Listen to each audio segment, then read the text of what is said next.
Hello and welcome to TV30, a production of the Government Information Service and NTN. I am your host, Kendall Eugene, and today we're going to have a very insightful discussion on Teaching to Reach Boys program. With us for our discussion today is Ms. Marie-Louise Joseph from the Piero Combined School. We have Ms. Septima Abbott from the Beanefield Comprehensive Secondary and Ms. Shireen Saltibus from the Viewfort Primary. Welcome to the discussion. Thank you. Let's delve into it almost immediately, but we want to know about you guys first, so you ladies first. So tell us a little bit about yourselves, briefly, and your roles. You can start with Ms. Saltibus. Well, I am Shireen Saltibus, teacher of the Viewfort Primary School. I've been teaching for the past 33, counting, years. I've mainly taught boys, and this program just gave me a little bit more information as to how I can help my boys, especially watching what's happening in our society. I felt like I had missed something and I wanted to try to get back in touch with my boys, so took part in the program. All right. Ms. Joseph? Yes, my name is Marie-Louise Joseph. I'm a teacher at the Piero Combined School and I've been teaching for 7 years and I'm currently pursuing my degree in primary education. I teach French at the Piero Combined School, so I interact with the students from K to 6, so we have both boys and girls. And Train to Reach Boys was a very insightful program that helped me to understand the students much better. Okay. Yes. And Ms. Abbott? I am Septima Abbott. I teach at the Beanefield Comprehensive Secondary School. I teach French and English. I was fascinated when I saw the program, especially now with the problem that we have been going through with our boys, and it was a joy to engage in this program, which was very educational and helpful for my teaching. Okay, excellent. Well, let's talk about the program a little bit more and allow folks to understand exactly what it is all about. Can anyone elaborate on the role and the significance of a program like Teaching to Reach Boys? What exactly does it entail as well? Okay, the program allows one to understand that boys are different from girls, and sometimes we put all in one. All fits in one, but we had to understand that boys are so different in terms of how they learn, and because of this program now we are able to change our content, redirect our content, meaning do not teach the same information but in different ways to allow our boys to enjoy learning as well, rather than just saying, okay, we are teaching for the students to learn. No. Now, with I would just like to add to that, to say that the program helped me understand that boys, they are very different in the sense that a girl would sit down and listen to a teacher, but a boy, he wants to get up, he wants to do things, so we have to change our lesson plans, yes, so that to encourage them to be more, to participate more in class and to be encouraged to learn.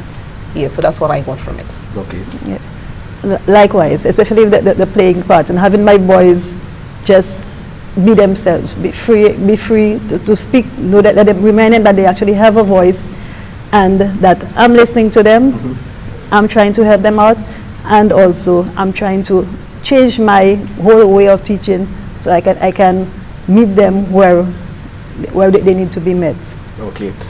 With the Teaching to Reach Boys program, is it the program that has a lifespan? Has it ended or is it still ongoing? It has ended. It was for approximately a month. Okay. We started on the 19th of June and ended on the 12th of July. Okay. What key areas did you all have covered in the during the program? What key areas were covered in that program? Because you've mentioned about the boys, of course, behavior, I expect. But could you give us a bit more insight on what was covered during the program? Okay. The program also allows us to change the manner in which we impact knowledge. For example, we were introduced to the STEAM, where students, they're allowed to use their creativity. Most times you enter the classroom and the pattern, the style is the traditional way students are seated writing, but then there are students that are good at painting, at singing. They are allowed to use those abilities, those skills to provide the information that is required rather than having everybody doing the same thing. Okay. What's the difference for you? Well, what I really learned from that was that, in light to what she said, the boys are different, so it helped us to learn how to put our planning better, so that would help the boys learn more in the sense that we can incorporate more art in there, more music. What I really enjoyed about it was that they had a section where we learned that we incorporate music and we ask them more questions to keep them more participative in class, more attentive, and also the part where we get them more involved in the teaching. So we have them come to the board, get them manipulatives and so on, so they can learn more, and it would be more interesting for the boys. Okay. Yes. Ms. Fatima, you've been basically the veteran in all of us here.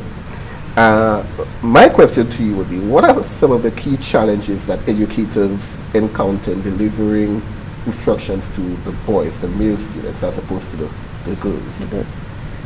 Well, what are the difficulties that you probably encounter? For one, getting them to sit still and hear what's being taught to them. Also, we didn't really understand that boys are naturally competitive. So in my mind, I don't know if other persons were like that. I felt like it was just for sports, like they just love sports. I didn't realize it was the competitive aspect of the sports that they actually enjoyed, because boys are naturally competitive.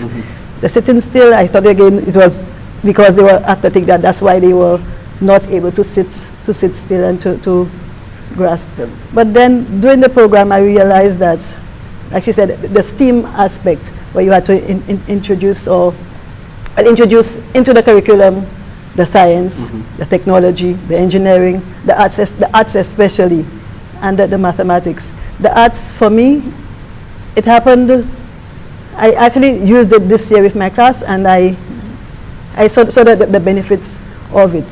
So that was something I had not done in my previous 30-something years teaching, just incorporating the STEAM aspect into everything which I did, whether it was science I was doing, whether it was language, just incorporating into my entire teaching process.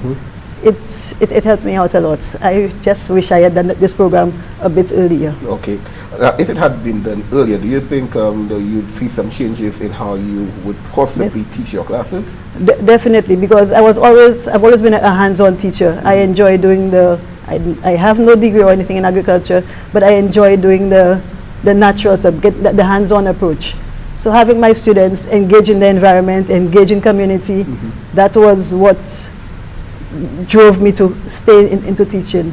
And this program just helped me to realize that there's actually merit in what I was doing before, that I never even realized it was helping our boys out. Okay. Ms. Albert, with what Ms. Saltimus just said, did you have any similarities while you were teaching with your boys? Well, for me, one of the ways in which the program have been beneficial is that the behavior problem. And sometimes we blame the students, not realizing that we have to reflect on the manner in which we teach. And what I discovered is that after I had acquired the knowledge from the program, I changed the manner in which I taught. I allowed them to be more active, dancing, using the drum, that's what they like, be more creative. And I saw a drastic change in the manner in which they were behaving. They were engrossed in their learning, and I had less behavior issues, and even in the interest in the language, because sometimes it's just difficult to have students to love a foreign language, and it has brought about a lot of benefits in terms of the behavior and the performance. Okay. So you're nodding in agreement with that as well? Yes, definitely. All right. Now, let me know some of the challenges that you faced, for example, the behavioral issues, having them just to pay attention to the foreign languages. I mean, when I was at school, it was a problem to have us sit down and try to learn a new language. Yes. It really was. How did that impact your teaching and the learning outcome for the entire class? Because it's not just boys you were teaching, you had girls as well. Yes. All right. So how did that affect the classroom, the class setting? Well, when you have a class and you find that you are struggling to make students learn, it gives you a a reason to reflect. And at a point, I started asking myself whether I was doing the right thing. Okay. And especially now, the population of boys in our school, it is high. Okay. So after the program, I discovered that, as Miss indicated, that the boys are totally different when it comes to settling in the class. They are more active, and I was not aware of that at all. So you would blame them because you are not aware, you're not knowledgeable of something. Then I started being a little more calm with them, receptive, accepting them for who they are. Okay. And I knew that I had to redirect, change my teaching. So because I started incorporating the singing, the role play, and allowing them to do the different activities that they like, not drifting from the content, because sometimes we move away from the content just to please us, to make our class fun, which is not the right thing. I suspect that it has changed, and the atmosphere, it is more positive presently. Excellent, excellent. Now, in reflecting of your participation in that program, what are some of the key lessons that you derived from it, may have negatively or positively affected your approach to teaching the male students? Because I have already picked up that understanding male behavior is totally different from how it was 10 years ago, 20 years ago. Oh, yes. Right? So what did you get from the program that has positively or negatively impacted your teaching style? Okay, so what I understood is that the way boys behave, so boys are more interactive, they don't sit still, so I had to change my lesson. So instead of just teaching and using videos and songs, so I would get them to stand up, sing, come to the board, and also the use of manipulatives helps them as well. So if I'm teaching colors, for example, I get them some Play-Doh, they can use that, they play with that, they make different things, we make sentences from that, so it's more interesting for them. And also I learned that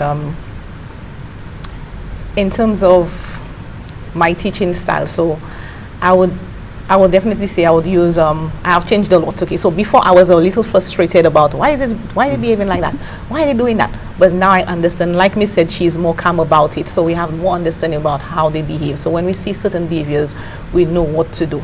So that's my take on it. All right. Yes. Now, Ms. Saltibus, what are some of the benefits that you observed as a result of the training while you were in your classroom? Okay. But even before my classroom part, it got me to want to know more about how I could help the boys. I don't only teach boys, but I've always been told that I have a preference for my boys. I always felt that there was a disconnect between me understanding them. So benefit-wise, I wanted now to find more ways to help out my boys. So I began giving them more responsibilities. Before, it would just be, okay, you can sweep the class, like teaching them skills that they needed for life. But now, decision processing, they were making process, they were able to being in the classroom and help us decide what we're going to do to get our class to be better, to be more interactive, to be more suitable for them, so that they could thrive in our classroom, and later on, when they leave the school, that they can thrive in that school. So I learned from that program. Then there was another program, which was the Innovation Lab. It happened during our summer vacation. I said, yes, I want to be part of that too. Okay. So I went to learn more about helping my boys. And whatever I learned, pushed you to learn more. Yes, I was able to bring it back into my classroom in September and get my boys to organize something which we call Snack and Chat. And it was a prototype of a program which we did for the Innovation Lab. Okay. And my boys enjoyed that. I mean, every Thursday afternoon we met at 2 o'clock. We sat on, they chose what we were going to be doing. The girls chose what they were going to be doing. They brought their blankets, brought their snacks, because I don't really allow my students with snacks during the week. So we had this, what they call a snack buckets, and then they would put the snacks in. And on Thursdays or Friday afternoons, we'd have a little pig out, and they sit down and they speak to me about, Miss, you did this week, I didn't really like it. And bit by bit, they didn't just wait for the Thursday or Friday afternoon to tell me what I did that was not right. I didn't wait until the Thursday or Friday afternoon. During the week, they would just tell me what we were doing, was right, what was not right, what they liked about the week. It got them to be a little bit more vocal. So I felt, yes, I mean, that was one thing which I actually achieved. My boys actually getting in touch with their feelings and telling me something happened which I did not like. Excellent. So I love that part. All right. We'll take a quick break, and when we get back, we will have some more with the Teaching to Reach Our Boys program. A very interesting discussion here today with teachers from the Piero Combined, Beanfield Comprehensive, and Vieux Primary. This is TV30. Back in a minute. Fisherfolk in St. Lucia are facing many negative effects of climate change. La vie pêche est difficile parce que pour ça aller plus fond, ça nous peut acheter plus fuel pour faire journée là mais nous pour dépenser plus la gasoline. En raison ça la vie pêche difficile. Parti là c'est un qui affecte nous la vie. Il peut affecter vivre nous, il peut affecter canaux nous et il peut affecter machine nous. Aussi il peut affecter placement pêche. Assurer c'est pour ça difficile pour pêcher ça assurer quand d'autres après la meilleure et puis pour adopter changement du climat. Climate change is happening. Are you prepared? Changement climat qu'a fait. Est-ce préparé?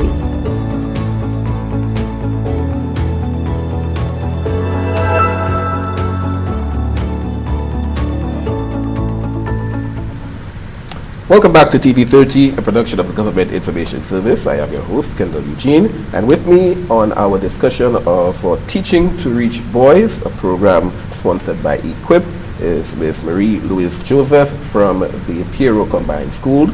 We also have Ms. September Abbott from Beanfield Comprehensive Secondary School and Shireen Saldibus from the Vieux Primary. We've learned so far how interactive it takes a classroom to get the boys to focus. We've also learned that teaching boys and girls is two totally different subject matters. Before we get into more of the program and all what the benefits that you all derive from it, tell us about EQUIP. What does EQUIP mean, or who is responsible for EQUIP? Well, it's actually the government of St. Lucia. Okay. And it's one of the programs which they wanted to do to see how, again, we could reach our boys. Okay. Bearing in mind all that's happening in our society. And it's for education, for quality, what is it? Improvement program, yes. Okay. My apologies. Yes. Not a problem. Even I would forget that at times. You mentioned something, and that is so important, and that is what's happening in our community now, the current climate. Whenever we read the newspaper, whenever we listen to the news, we hear of the crime that happens, and it is always our boys. Clearly there is a disconnect somewhere. Do you believe that a project like Teaching to Reach Boys can bridge that gap, or at least try to connect what has been broken? Anybody can take that question. I definitely think so. It helps us as teachers to know how to reach them, so they will be more open to us. They will be learning more. Mm-hmm. They'll be more interested in school, and therefore want to be someone in society than if we didn't know how to reach them. Mm-hmm. And I also think that the parents as well, if they get that program for the parents, because charity begins in the home.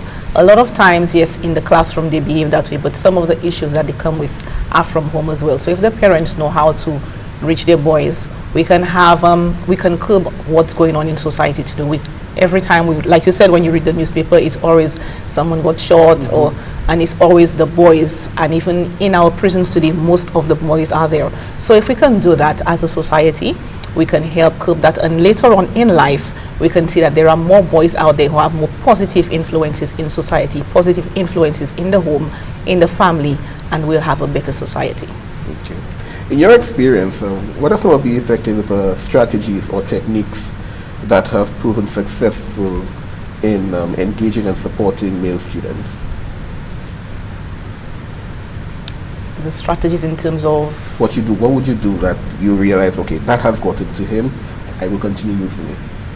Okay, well, the use of music, mm-hmm. Getting their attention, using their names, getting them to do things in the classroom, being helpers in the classroom instead of. So if I notice one person is always disruptive, instead of saying, John always doing that, always misbehaving. So we're like, maybe today John will be a helper, so he feels helpful, he feels useful, he feels important, yes.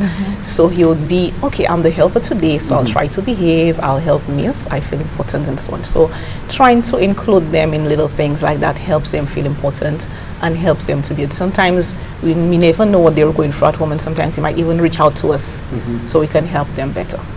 Miss, would you agree? And have you tried anything like that? Yes. Sometimes when you are not knowledgeable of something, you react in a certain way which is not positive.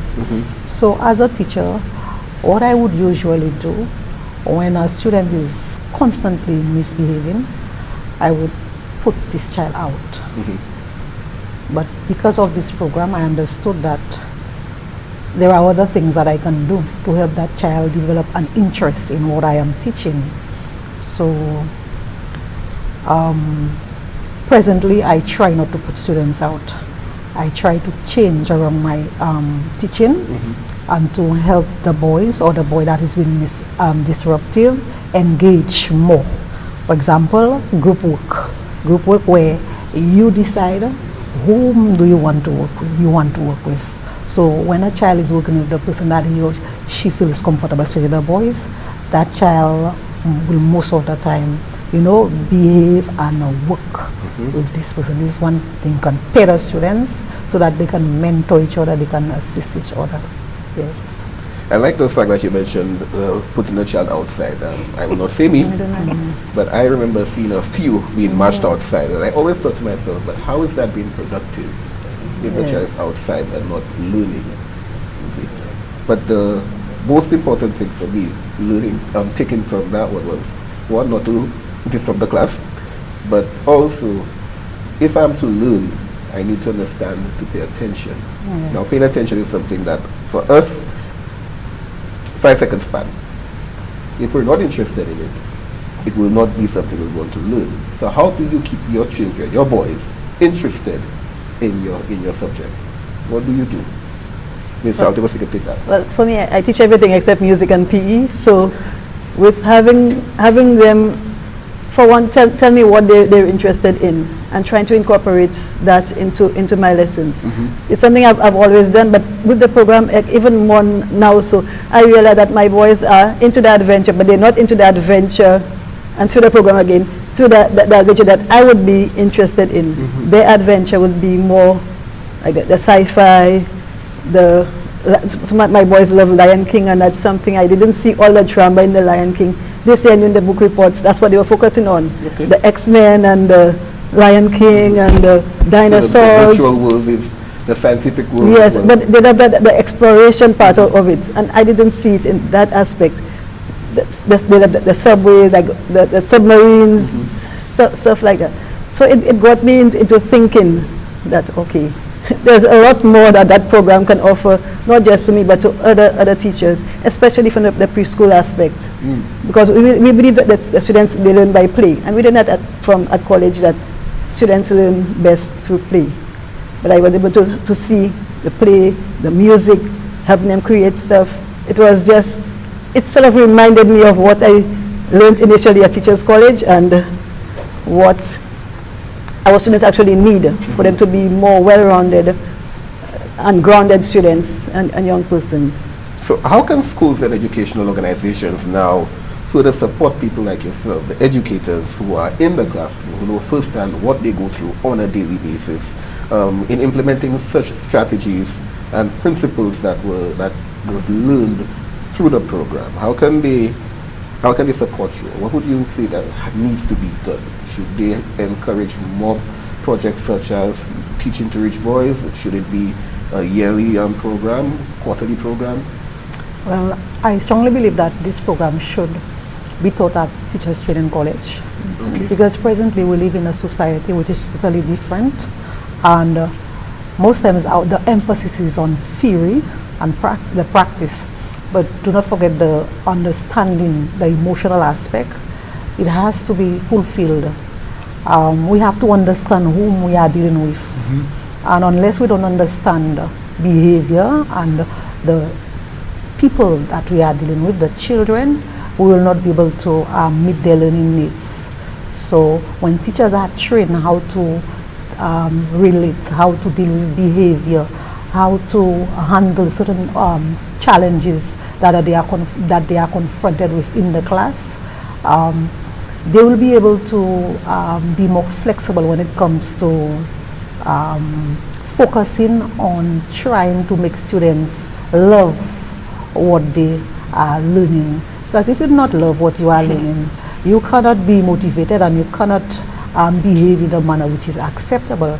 And once we can get students to love what they are learning, and they get to love what they are learning when they are given an opportunity to be creative, and most of the challenges that we are having, we will not have it because they are learning in a meaningful manner. They are not learning in isolation. Right. They are being themselves while learning. They are enjoying what they are doing. So this is what we have to place more emphasis on, making students enjoy what they are doing and allowing them to use their creativity, learning the manner in which they feel comfortable, the manner which makes them feel happy, and move from the traditional approach. All right.